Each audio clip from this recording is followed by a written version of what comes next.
Good afternoon everyone. Today we're going to tackle the Smart City of Bangkok, Thailand. Table of Content. Part 1, the city and its location. Part 2, the city and its characteristic. Part 3, the city and its rank. Part 4, the city and its plan. Part 5, the city and its smartness. Part 6, the city in visual. And the last is Part 7, the city in conclusion. Part 1, the city and its location. Bangkok, Thailand is located in Southeast Asia on the Chao Phraya River Delta. It's the capital and the largest city of Thailand. Part 2, the city and its characteristics. Vibrant and bustling. Dito, sinasabi na ang Bangkok ay isang dinamikong lungsod na puno ng enerhiya at palaging masigla dahil sa dami ng tao at trapiko sa mga lansangan nito. Next is Cultural Hub. Dito naman ay nagpapakita kung paano ang Bangkok ay isang mahalagang sentro ng kultura dahil sa pagsasama-sama ng iba't ibang impluwensya mula sa mahabang kasaysayan ng Thailand, Budismo at mga karatig bansa gaya ng China. Ang pagkakaiba-iba ng kultura ay makikita sa arkitektura, pagkain at tradisyon ng Bangkok, Thailand. Next is Modern Metropolis. Ang modernong metropolis ng Bangkok, Thailand ay isang dinamikong lungsod na pinagsasama ang modernong infrastruktura at tradisyonal na kultura. Makikita ito sa mga matatayog na gusali, malalaking shopping mall at masiglang nightlife tulad ng mga skyscrapers at Central World. Next is Ancient Heritage. Sa kabila ng modernong pag-unlad, pinapanatili ng Bangkok, Thailand ang isang mayamang koleksyon ng mga sinaunang templo, palasyo at makasaysayang pook. Ito ay nagpapakita ng mahabang kasaysayan at mamamayang kultura ng Thailand. Next, Culinary Paradise. Kilala ang Bangkok bilang isang culinary paradise dahil sa iba't ibang masasarap na pagkain nito. Mula sa mga street foods hanggang sa fine dining, mayroong pagpipilian para sa lahat ng panlasa. Last is Water City. Tinagurian ang Bangkok bilang Water City dahil sa ilog Chao Phraya na dumadaloy sa gitna nito, na nagdudugtong sa iba't ibang bahagi ng lungsod. Maraming kanal at daluyan ng tubig ang nagdaragdag sa kakaibang katangian nito na ginagawang mahalagang bahagi ng transportasyon at pamumuhay ng mga taga-Bangkok. Smart City Ranking. Bangkok received an overall ranking of 84. Factors Rating. Similar to the Smart City Rating, a CCC rating is given for the factors contributing to the overall assessment. Structures.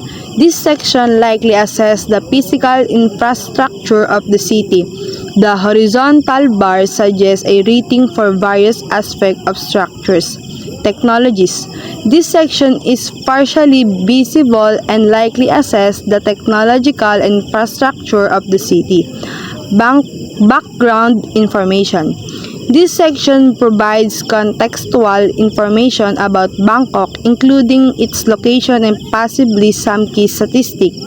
Priorities areas. This section highlights areas needing improvement shown with the bar chart, ranking different aspects. Attitudes. This section likely presents data on public opinions or attitude related to various aspects of the city's development. First, priority area.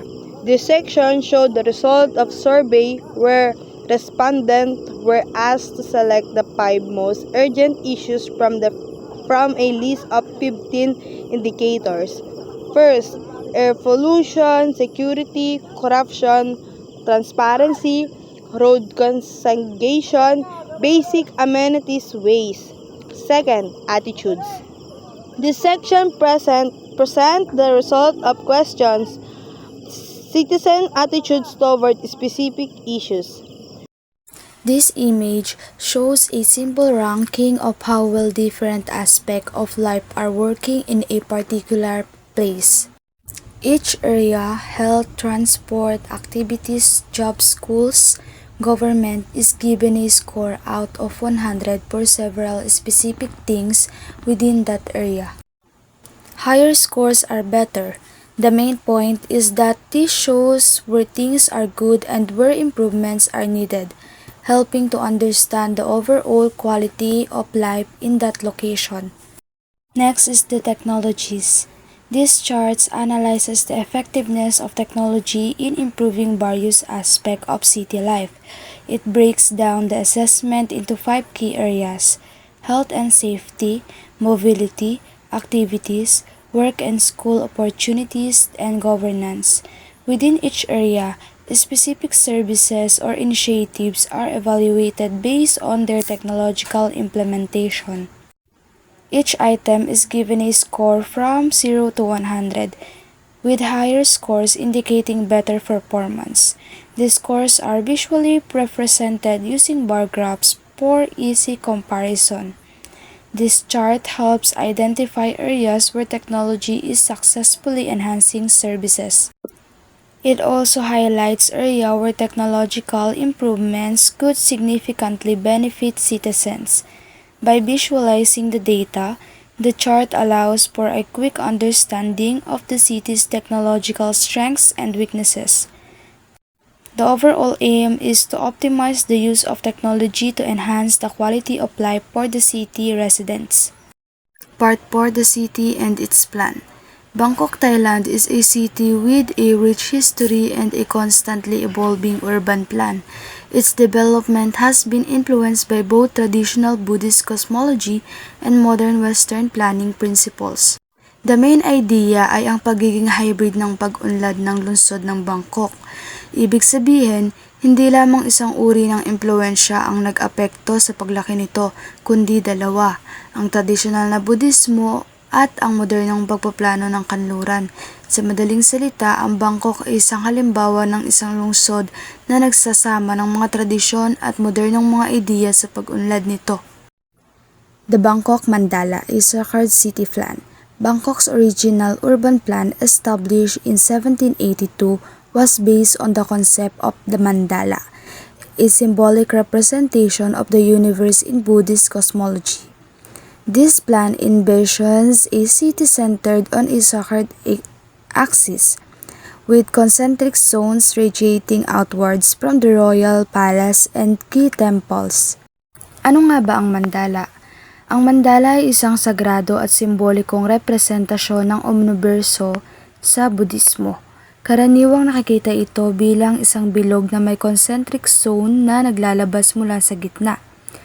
Sa madaling salita, ang orihinal na plano ng Bangkok ay naglalayong lumikha ng isang lungsod na nagpapakita ng mga prinsipyo ng Budismo at nagpapakita ng pagkakasunod-sunod at hierarchy sa lipunan. The City Pillar. The city's spiritual center was initially marked by the City Pillar, erected in 1782. Ang City Pillar ay isang haligi ng chayapruk na may panlabas na gawa sa sandalwood at hugis lotus sa tuktok. Ito ay itinayo sa gitna ng bagong lungsod na nagsisilbing sentro ng espiritualidad at proteksyon. Sa paglipas ng panahon, ang City Pillar ay naging isang mahalagang lugar para sa mga Thai na nagsasagawa ng mga seremonya at pagdarasal para sa kagalingan ng lungsod. Noong 1982, nagkaroon ng pagkukumpuni sa City Pillar Shrine upang ipagdiwang ang ika-200 na taong anibersaryo ng Ratanakosin. Next is the Grand Palace. King Rama built his new Grand Palace, Wang Luwang, south of the City Pillar, established the royal residence as a central element of the mandala. Ang pagtatayo ng palasyo ay isang mahalagang bahagi ng orihinal na plano ng lungsod na batay sa konsepto ng mandala. Ang Grand Palace ay naging sentro ng kapangyarihan at otoridad ng hari, at ito ay isang mahalagang bahagi ng simbolikong representasyon ng universo sa Budismong kosmolohiya. Ang lokasyon ng palasyo sa timog ng City Pillar ay nagpapakita ng kahalagahan ng espiritualidad at kapangyarihan sa lipunan ng Thailand noong panahong iyon. Ang palasyo ay naging isang simbolo ng kapangyarihan ng hari at ng kanyang kaugnay sa mga Diyos. Next is Wat Phra Kew. The Emerald Buddha, a sacred talisman, was installed in the Wat Sri Ratana Sasadaram Wat Pracu in 1785, shifting the spiritual center of the city away from the city pillar.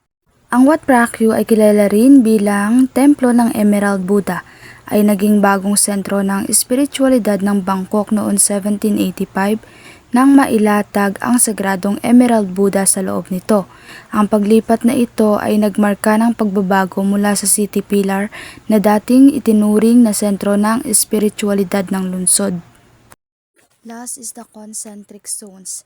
The city was divided into concentric zones, with the innermost zone reserved for the royal family and high officials. The outer zone were for commoners and commercial activities. Ang ibig sabihin ng innermost zones, dito yung pinakamalapit na zone sa sentro ay nakalaan para sa mga pamilya ng hari at mga matataas na opisyal. Habang ang outer zones naman, ang mga panlabas na zones, ito yung para sa mga karaniwang tao at mga gawaing pangkalakal. Yung hierarchy naman, ito yung paghahati ng lungsod sa mga zone na nagpapakita ng hierarchy sa lipunan ng Thailand noong panahong iyon. Ang mga nasa mataas na antas ay nakatira sa malapit sa sentro ng lungsod, habang ang mga nasa mababang antas naman ay nakatira sa mga panlabas ng zone. Sa madaling salita, ang Wat Pracu ay naging bagong sentro ng espiritualidad ng lungsod, habang ang sistema ng concentric zone naman ay nagpapakita ng pagkakahati-hati ng lipunan sa mga antas ng kapangyarihan at kayamanan. The evolution of Bangkok's urban plan. As Bangkok grew and modernized, its urban plan evolved, incorporating Western planning principles and adapting to changing societal needs. Sinasabi dito na ang plano ng lungsod ng Bangkok ay nag-evolve sa paglipas ng panahon habang lumalaki at nagmo-modernize ang lungsod. Nagsimula ito sa mga tradisyonal na pamamaraan ng pagpaplano na nakatuon sa mga daluyan ng tubig at mga komunidad na nakasentro sa mga kanal. Ngunit nang magsimula ang pag-unlad ng Bangkok sa ika-19 na siglo, nagsimula itong mag-adapt ng mga prinsipyo ng pagpaplano mula sa kanluran na nagresulta sa pagtatayo ng mga kalsada at mga gusali na mas nakatuon sa mga modernong pangangailangan. Ito ay nagpatuloy sa ika-20 siglo kung saan ang pag-unlad ng lungsod ay nagpatuloy sa pag-a-adapt sa mga pagbabago sa lipunan, tulad din ng paglago ng populasyon, pag-unlad ng mga industriya at pagtaas ng transportasyon. Sa kasalukuyan, ang plano ng lungsod ng Bangkok ay patuloy na nag-e-evolve na tumutugon sa mga hamon ng pagbabago ng klima, paglago ng populasyon at pangangailangan para sa mas mapanatili ang mga pamamaraan ng pagpaplano. Next is expansion and modernization. Sinasabi dito noong ika-19 na siglo, lumampas ang lungsod ng Bangkok sa orihinal nitong hangganan na may mga bagong kanal at kanal na hinuhukay upang mapaunlakan ang paglago. Ang King Chulalongkorn Ramaby ay nagpatibay ng mga konsepto ng pagpaplano ng lungsod mula sa kanluran na nagpapakilala ng mga tulay sa kalsada, nagbagsak ng mga pader ng lungsod at nagtayo ng mga bagong palasyo sa estilo ng Europa. Halimbawa, ang pagtatayo ng Grand Palace sa panahon ni King Chulalongkorn ay isang halimbawa ng pagsasama ng mga estilo ng arkitektura mula sa kanluran. Ang palasyo ay isang malaking kompleks na may mga gusali ng mga elementong arkitektura ng Europa, tulad ng haligi ng mga arko na nagpapakita ng impluwensya ng kanluran sa pagpaplano ng lungsod. Desacralization. Dito naman, ang sagradong katangian ng mandala ng Bangkok ay unti-unting nababawasan habang ang mga palasyo ay naging mga ministry ng gobyerno at ang lungsod ay naging mas sekulyar. Halimbawa, ang pagbabago ng Wat Pracu, ang templo ng Emerald Buddha, mula sa isang eksklusibong lugar ng panalangin patungo sa isang pangunahing atraksyong panturista ay nagpapakita ng pagbabago sa katangian ng lungsod. Ang templo ay nananatiling isang mahalagang lugar ng pagsamba, ngunit ngayon ay binibisita din ng mga tao mula sa iba't ibang kultura at relihiyon na nagpapakita ng pag-alis ng mga sagradong katangian nito. Next is transportation and infrastructure. Dito naman ang pag-unlad ng mga modernong sistema ng transportasyon kabilang ang BTS, SkyTrain at MRT subway ay may malaking epekto sa layout ng lungsod ng Bangkok, Thailand. For example, ang pagtatayo ng BTS SkyTrain ay nagbibigay daan sa mas mabilis at mahusay na transportasyon sa loob ng lungsod. Ang sistema ng tren ay nag-uugnay sa iba't ibang bahagi ng lungsod na nagpapabilis sa paglalakbay at nagpapagaan sa trapiko. Ang pag-unlad na ito ay nagresulta sa pagbabago ng pagpaplano ng lungsod na may mga bagong gusali at mga komunidad na itinatayo sa paligid ng mga istasyon ng tren. Ang mga pagbabagong ito ay nagpapakita ng ebolusyon ng lungsod ng Bangkok mula sa isang tradisyonal na lungsod patungo sa isang modernong metropolis. Ang pagsasama ng mga konsepto ng pagpaplano mula sa kanluran, ang pag-aalis ng sagradong katangian ng mga lugar at ang pag-unlad ng mga modernong sistema ng transportasyon ay nagbago ng mukha ng lungsod na nagresulta ng isang mas maunlad at mas mahusay na lungsod. The new Bangkok City Plan, a compact city. The 2020 Bangkok City Plan aims to create a compact city with a focus on efficient transportation, green spaces, and sustainable development. Ang 2020 Bangkok City Plan ay ang pinakabagong pagtatangka ng lungsod na tugunan ang mga hamon ng mas mabilis na urbanisasyon. Ito ay ang ika-4 na pagbabago ng plano ng lungsod mula noong unang bersyon nito noong 1992 na nagpapakita ng patuloy na pag-evolve ng lungsod. Ang mga nakaraang plano ay nakatuon sa pagpaplano ng pagpapalawak ng lungsod at pagtataguyod ng pananatiling pag-unlad. Ngunit ang 2020 plan ay naglalayong lumikha ng isang compact city na nagbibigay diin sa mas mahusay na transportasyon, mga berdeng espasyo at napapanatiling pag-unlad. Ang plano ay naglalayong gawing mas mahusay ang transportasyon ng lungsod na nagtataguyod ng mas mataas na density ng pag-unlad malapit sa mga pangunahing istasyon ng mass transit. Ang plano ay naglalayong gawing mas maayos at mas magsiglang lungsod ang Bangkok, Thailand para sa hinaharap. Bangkok's vision for the future. Bangkok's urban planning in a continuous process shaped by its history, culture, and aspirations for the future. The city visions for 2032 focuses on becoming a safe, green, and comfortable city for all, with a thriving economy and a strong cultural identity. Mako naman tayo dito sa the city and its smartness. As a major economic hub in Southeast Asia, Bangkok is continuously evolving to adapt to urban challenges, including traffic congestion, environmental issues, and the increasing demands of its population. One of the key initiatives to address these challenges is the development of Bangkok as a smart city. This concept leverages technology and data to improve urban living standards, enhance sustainability, and boost the efficiency of city operation. Components of Bangkok's Smart City Initiative. Unahin na natin dito ang smart mobility. Ang Bangkok ay kilala sa may matinding traffic, kaya naman pinapatupad ang mga smart traffic system upang masubaybayan at mapamahalaan ang daloy ng trapiko. Kasama sa mga technology ay ang intelligent traffic signals na automatic na ina-adjust ang oras ng ilaw ng traffic light batay sa aktual na sitwasyon ng kalsada. May mga apps na nagbibigay ng mga updates tungkol sa kasulukuyang kondisyon ng traffic na nakakatulong sa mga motorista na makapili ng mas mabilis na ruta. Ipinapakabit ang mga CCTV camera sa mga kalsada at intersection nito. Ang mga ito ay nakakonect sa mga central monitoring centers na sinusubaybayan ng mga traffic officers. Nakakatulong ito upang makita agad ang mga lugar na may mabagal na traffic o aksidente.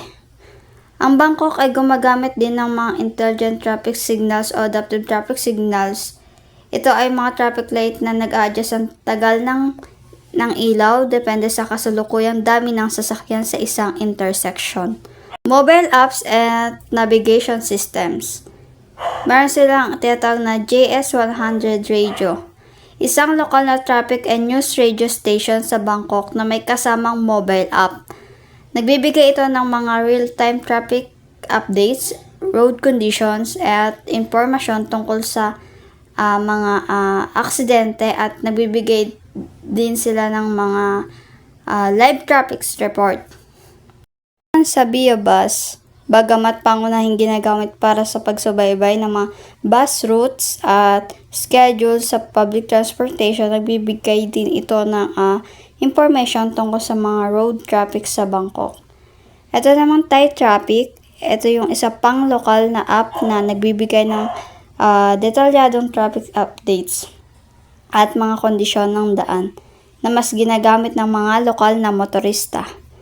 Automated alert systems. Gumagamit din ang Bangkok ng automated alert systems upang ipaalam sa mga motorista ang kasalukuyang kondisyon ng traffic, tulad ng mga aksidente, saradong kalsada o matinding traffic sa ibang ruta.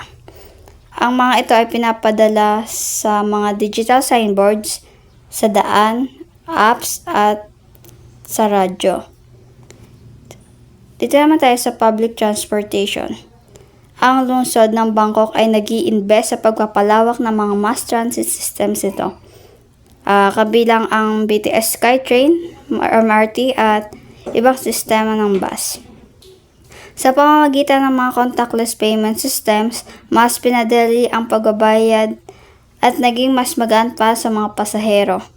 Bukod pa rito, ang mga real-time tracking apps ay nagbibigay ng mga information sa mga commuters tungkol sa mga schedule, pagka-late at mga alternative routes. Kaya't mas madali at maginhawa at mas organized ang kanilang pagbiyahe. Dito sa contactless payment system nila, sa BTS SkyTrain, meron silang mga makabagong technology na ginagamit sa Bangkok. Ito yung tinatawag na Rabbit Card at Common Ticketing Systems na maaaring gamitin sa BTS SkyTrain at ilang mga bus at establishment. Hindi na kailangan gumamit ng cash ang mga pasahero.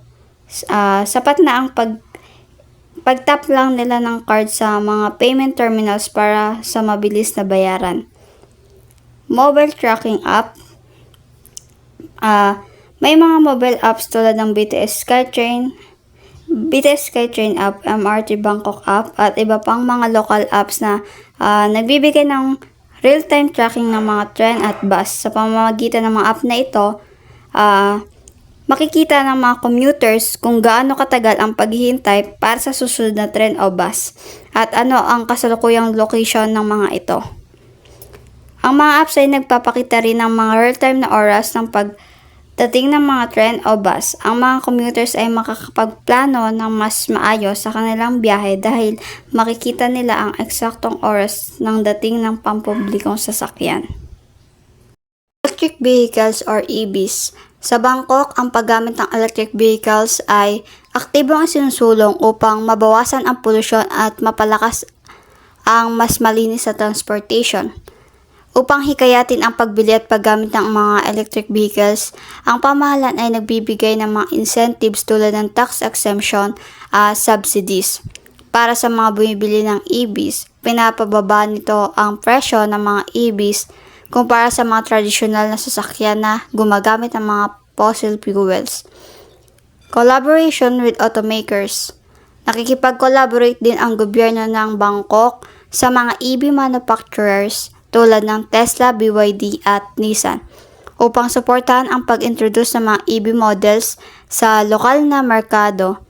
Sa pamamagitan nito, mas maraming option ang available para sa mga mamimili mula sa electric cars hanggang sa mga electric motorbikes.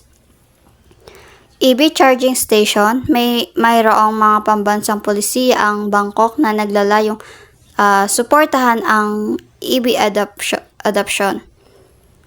Kasama dito ang pagbibigay ng incentives sa mga kumpanya na gumagawa ng EVs at EV batteries. At ang pagkapataw ng mga regulation na nagsusulong ng mas maraming EV charging station sa mga bagong itinatayong gusali at parking lots. Electric buses and taxis. Bukod sa pribadong sasakyan, ang Bangkok ay nagsimula na rin sa pag-transition ng kanilang mga public transportation papunta sa mga EVs. May mga proyekto para sa electric buses na ginagamit sa mga pangunahing ruta sa lungsod. Bukod dito, may mga electric taxis na pinapatakbo upang mabawasan ang polusyon mula sa mga pampasaherong sasakyan. Sunod na natin ang Smart Environment, Air Quality Monitoring. Dahil sa tumataas na alalahanin ukol sa polusyon sa hangin, lalo na tuwing tag-init, nag-i-install ang Bangkok ng mga Air Quality Monitoring Station. Ang mga station na ito ay nagbibigay ng real-time na data sa mga mamamayan na tumutulong sa kanila na magdesisyon kung ligtas lumabas o kung kailangan mag-ingat.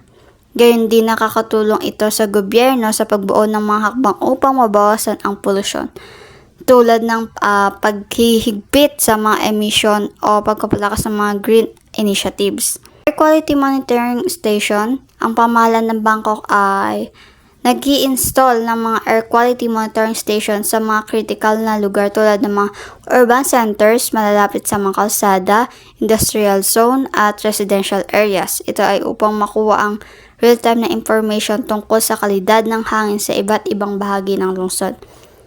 Ang mga monitoring station ay sumusukat ng iba't ibang air pollutants tulad ng PM2.5, particulate matter, PM10, larger particulate matter, nitrogen dioxide or NO2, sulfur dioxide or SO2 at carbon monoxide na tinatawag na CO. Ang PM2.5 at PM10 ay mga pangunahing sanhi ng respiratory issues at madalas na mataas sa panahon ng dry season. Spraying sa mga lugar na mataas ang level ng PM2.5, ang mga lokal na pamahalaan ay gumagamit ng mga water spraying trucks upang maibaba ang mga particulate matter mula sa hangin patungo sa lupa at mapabuti ang air quality sa mga heavily polluted areas. Waste management. Ito yung ang smarter waste management system sa Bangkok ay isasagawa sa pamamagitan ng paggamit ng technology upang gawing mas mahusay at cost-effective ang process ng pag-collect ng mga basura. Ang Bangkok ay gumagamit ng ultrasonic sensor. Ang mga basurahan sa pangunahing lugar ng lungsod ay nilalagyan ng mga sensors na sumusukat sa level ng basura sa loob ng mga ito. Kapag ang isang basurahan ay napuno na, ang sensor ay nagpapadala ng real-time alert sa mga waste management teams upang malaman nila kung kailan na dapat kolektahin ang basura. Ang paggamit ng sensors ay nakakatulong sa pag-optimize ng collection routes sa halip na sundan ang nakatakdang ruta araw-araw kahit walang mga punong basurahan. Ang mga truck ng basura ay maaaring magtungo lamang sa mga lugar kung saan puno na ang basurahan o garbage bin. Dito naman sa Smart Energy, mako naman po tayo sa Smart Energy. Ang Bangkok ay nagpo-promote ang paggamit ng solar energy sa mga residential at commercial na mga buildings upang hikayatin ang mga mamamayan. May mga incentives din para sa mga nais mag-install ng solar panel sa kanilang mga bahay o negosyo.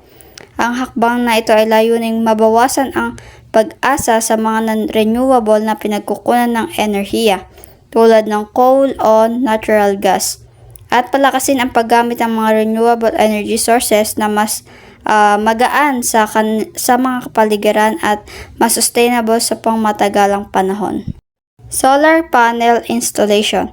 Ang gobyerno ng Bangkok ay nagbibigay ng mga incentives para sa mga mamamayan at negosyo na nag-i-install ng mga solar panels. Ang mga incentives ay maaaring nasa anyo ng tax o deduction, subsidized loans o rebates para sa pagbili ng solar panels. Ang mga individual at negosyo na may solar panels ay maaaring makibahagi sa net metering programs kung saan ang sobra o excess energy na nagagawa ng kanilang solar systems ay maaaring ibenta pabalik sa natural grid. Sa ganitong paraan, hindi lamang sila nakakatipid sa kanilang konsumo ng kuryente kundi nagkakaroon din sila ng dagdag na kita. Dito naman tayo sa energy efficient. Ang Bangkok ay nag-i-introduce ng mga smart meters at smart grids upang matulungan ang mga kabahayan at negosyo na subaybayan at bawasan ang kanilang consumption ng enerhiya. Ang mga smart meters ay nagbibigay ng real-time na data tungkol sa paggamit ng kuryente na nagiging gabay para sa mga gumagamit upang mas mapangamahalaan ng kanilang consumption at maiwasan ang labis na paggamit. Dito naman sa grid modernization, ang Bangkok ay nag-i-invest sa smart grid technology na gumagamit ng digital communication technologies upang pamahalaan ang distribution ng enerhiya. Ang smart grid ay nag-e-enable ng mas mahusay na monitoring at management ng electricity flow sa buong system. Ang smart grid ay nagbibigay ng kakayahan upang isama ang mga renewable energy sources tulad ng solar at wind power sa main grid. Ang pag-integrate na ito ay nakakatulong upang mapanatili ang energy stability at maiwasan ang outage. Doon naman tayo sa smart governance, digital services. Ang Bangkok ay nagsusulong ng digitalization ng mga pampublikong serbisyo kaya't mas pinapadali ito para sa mga residents na ma-access ang mga serbisyo tulad ng healthcare, public safety at mga administratibong gawain sa pamamagitan ng mga online platforms. Sa pamamagitan din ng mga digital na serbisyo, mas mabilis at mas maginhawa para sa mga mamamayan na mag-apply para sa mga permits, mag-book ng medical appointments o mag-report ng mga insidente ng hindi na kailangang pumunta sa mga opisina. Ang hakbang na ito ay layunin gawing mas accessible at efficient ang mga serbisyo ng gobyerno para sa lahat ng residente ng Bangkok. Disaster management systems. Gumagamit ng mga advanced na technology ang Bangkok para sa disaster preparedness tulad ng early warning system para sa baha at lindol na naglalayong bawasan ang pinsala at panganib sa mga residente. E-payment systems. Ang mga mamamayan ay maaaring magbayad ng kanilang mga buwis, fees at iba pang obligation sa pamamagitan ng mga e-payment systems. Ito ay nagiging mas maginhawa at nagbibigay ng mas mabilis na process para sa mga transaksyon. Online reporting systems. Ang mga mamamayan ay maaaring mag-report ng mga insidente tulad ng krimen o aksidente sa pamamagitan ng mga online reporting systems. Ang mga serbisyong ito ay nagpapadali sa pag-report at pag-monitor ng mga insidente sa lungsod. Ang Bangkok ay nagde-develop ng mga e-government portals kung saan ang mga mamamayan ay makakahanap ng impormasyon at makakapag-access ng iba't ibang serbisyong pampubliko. Ang mga portal na ito ay nagbibigay ng mga online forms, information tungkol sa mga serbisyo at iba pang resources na kailangan ng mga residente. Dumako naman tayo dito sa smart living, healthcare sa Bangkok, Thailand. Ang telemedicine at digital healthcare platforms ay naging mahalaga lalo na noong kasagsagan ng COVID-19 pandemic upang mapabuti ang akses sa mga serbisyong medikal. Telemedicine platforms. ang mga telemedicine services kung saan maaaring kumonsulta ang mga pasyente sa mga doktor gamit ang mga mobile apps o online platforms. Pinapayagan nito ang mga pasyente na magkaroon ng mga virtual check-ups, magbigay ng payo sa paggamot at mag-request ng reseta nang hindi kinakailangang pumunta sa mismong ospital. Halimbawa na lang, ginamit ang mga app tulad ng Mordi at Dr. Raksa sa Bangkok para magbigay ng serbisyong medical online. Wearable technology. Sinusuri at ginagamit din ang wearable technology tulad ng mga smartwatches at fitness trackers upang masubaybayan ang kalusugan ng mga pasyente. Ang mga device ito ay may kakayahang mag-monitor ng heart rate, blood pressure at iba pang vital signs.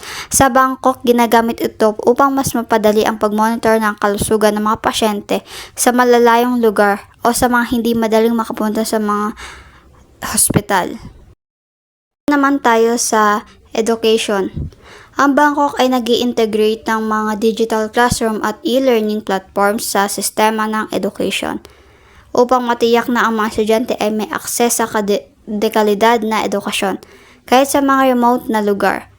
Sa pamamagitan ng mga online na platform, nagiging mas flexible ang paraan ng pag-aaral at mas maraming estudyante ang may pagkakataon na matuto mula sa bahay o kahit malayo ka sa school.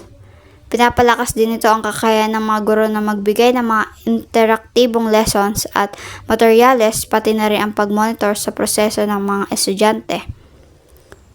Distance Learning Television.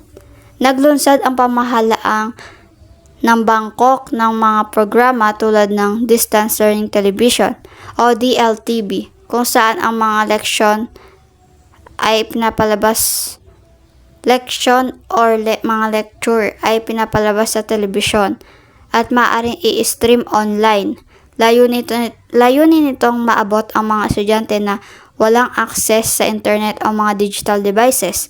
Bukod dito, may mga online learning resources na ibinibigay ng Ministry of Education upang suportahan ang e-learning transition. Digital classrooms. Ang mga paaralan sa Bangkok ay nagtatayo ng mga digital classroom kung saan gumagamit ang mga smart boards, tablets at iba pang digital tools para sa mas interactive na learning environment. Ang ganitong technology ay nagpapaintulot sa mga guro na mas maging dynamic sa kanilang pagtuturo, abang ang mga estudyante ay mas natututo gamit ang mga multimedia resources. Upang matugunan ang kakulangan sa mga gadget, ang pamahalaan at mga pribadong sektor ay nagtutulungan upang magbigay ng mga tablet at laptop sa mga estudyanteng nangangailangan. Dito naman tayo sa Smart Economy, Innovation and Startups. Ang Bangkok ay nagiging sentro ng inobasyon at startups na sinusuportahan ng mga incubators, tech accelerators at mga inisyatibo mula sa pamahalaan at pribadong sektor. Startup incubators at tech accelerators. Maraming startup incubators at accelerators sa Bangkok ang nag-aalok ng mentorship, networking at capital para sa mga local entrepreneurs. May mga programa tulad ng Crew Incube at Sasin Entrepreneurship Center ay nagbibigay ng suporta sa mga startup mula sa maagang yugto hanggang sa pagpapalawak ng kanilang mga negosyo. Ang mga ganitong inisyatibo ay naglalayong palakasin ang entrepreneur culture sa lungsod. Isa sa mga pangunahing layunin ng Bangkok ay ang pagtayo ng isang digital ecosystem na makakatulong sa pag-usbong ng mga fintech, e-commerce at IT companies. Sa ilalim ng Bangkok Smart City Plan, itutulak ang mga inobasyon na gumagamit ng technology upang mapabuti ang mga serbisyo tulad ng digital payments, logistics at online marketplace, co-working spaces, and innovation hubs. Nagsulputan ang mga co-working spaces at innovation hubs sa Bangkok tulad ng WeWork, Haba at AISDC na nagbibigay ng workspaces at mga collaborative environment para sa mga startup founders at tech entrepreneurs. Ang mga lugar na ito ay nagiging sentro ng mga tech meetups, hackathons at networking events na tumutulong sa mga entrepreneurs na magtulungan at makahanap ng mga investors. Growth of fintech and e-commerce. Ang fintech at e-commerce industry sa Bangkok ay lumalaki ng mabilis.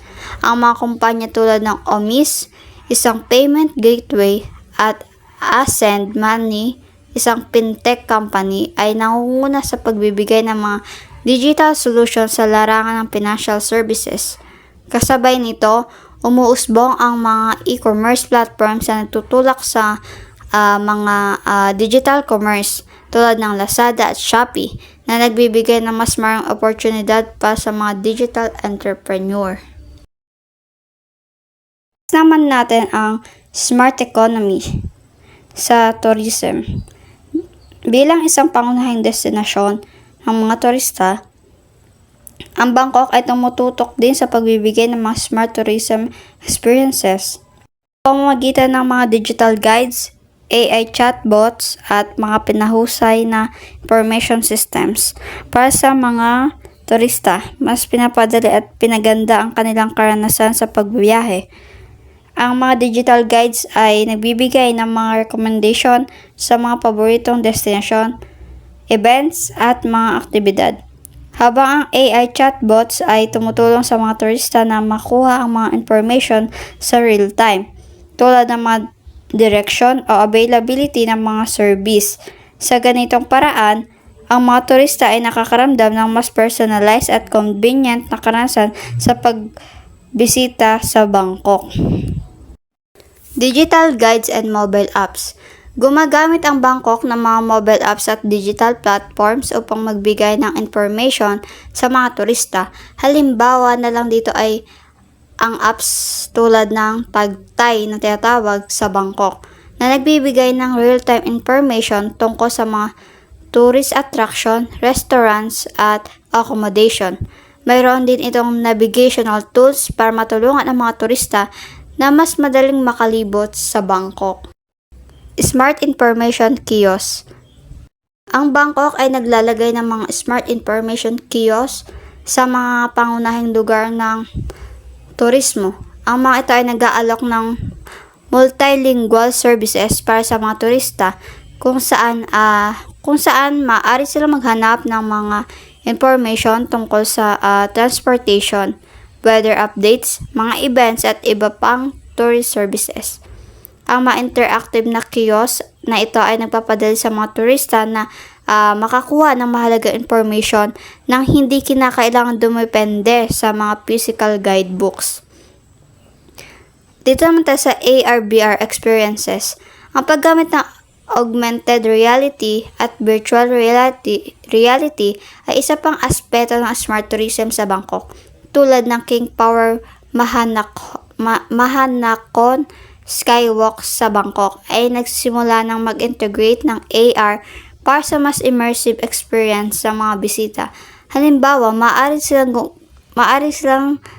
nang gamitin ng mga turista ang kanilang mga smartphone upang makita ang virtual tours sa mga lugar na kanilang binibisita. Meron din silang mga AI chatbots na nagbibigay 24/7 assistance sa mga turista. Ang mga chatbot na ito ay maaaring sumagot sa mga tanong tungkol sa mga lugar na pwedeng puntahan, direksyon at mga travel tips. Isa sa mga chatbot na ito ay ang Touchline Chat Services, kung saan maaaring makipag-chat ang mga turista para sa instant na tulong at payo.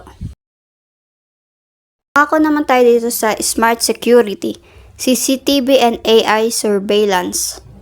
Gumagamit na ang Bangkok ng AI at CCTV surveillance systems upang mapabuti ang pampublikong kaligtasan at pamamahala ng traffic. Sa kasalukuyan, may higit na 64,000 CCTV cameras na naka-install sa mga matataas na panganib at mataong lugar para masubaybayan ang mga pampublikong lugar o daan. Ang mga kamera na ito ay may kasamang technology AI na kayang matukoy ang paglabag sa trapiko tulad ng illegal na pagpaparada at mga motorsiklo sa mga bangketa at makapagbigay ng alert sa mga otoridad sa real time. Nakatulong ang sistemang ito upang mabawasan ang pangangailangan sa patuloy na presensya ng pulisya habang pinapataas ang kahusayan sa pagmamanman ng kaligtasan. Bukod sa pamamahala ng traffic, ginagamit din ang mga sistemang ito upang masubaybayan ang kaligtasan sa publiko sa pamamagitan ng pagtukoy sa mga kahinahinalang aktibidad o gawain. Ang teknolohing ito ay bahagi ng mas malawak na pagsisikap ng modernisahin ang infrastruktura ng lungsod para sa mga residente at turista na higit pang nag-aambag sa mga inisyatibong Smart City ng Bangkok. Ang Bangkok ay gumagamit ng mga advanced monitoring system upang subaybayan ang mga kondisyon ng panahon at antas ng tubig sa mga ilog at sapa sa Bangkok. Ang mga sensors na ito ay nagbibigay ng real-time data na nakakatulong sa mga otoridad na matukoy ang mga panganib ng pagbaha bago pa man mangyari ito. Mayroon din sa mga mobile alert system na nagbibigay ng mga abiso at babala sa mga residente sa mga posibleng pagbaha. Ang mga mensaheng ito ay pinapadala sa pamamagitan ng SMS or mobile apps. Nagbibigay ng information tungkol sa mga localized weather condition at mga hakbang na dapat gawin upang manatiling ligtas. Ang mga otoridad sa Bangkok ay gumagamit din ng social media upang maiparating ang mga mahalagang information sa publiko. Ang mga update din tungkol sa lagay ng panahon at mababala sa pagbaha ay binabahagi din sa mga platform tulad ng Facebook at Twitter para maabot ng mas maraming tao. The Smart City Initiative in Bangkok seeks to improve the overall quality of life for its residents, ensure environmental sustainability, and keep pace with global urbanization trends. These innovations are transforming the city into a more connected, efficient, and livable space.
The video provides a brief overview of this project, highlighting its potential impact on Thailand's economy and its role in shaping the future of the country's industrial landscape. Part 7, The City in Conclusion. Bangkok is charting a path towards a more sustainable, equitable, and prosperous future through its smart city ventures. By improving efficiency, enhancing sustainability, and promoting inclusivity, the Bangkok is demonstrating its commitment to using technology to address urban challenges and is becoming a leading example of smart city development in Southeast Asia. That's all po. Thank you for listening.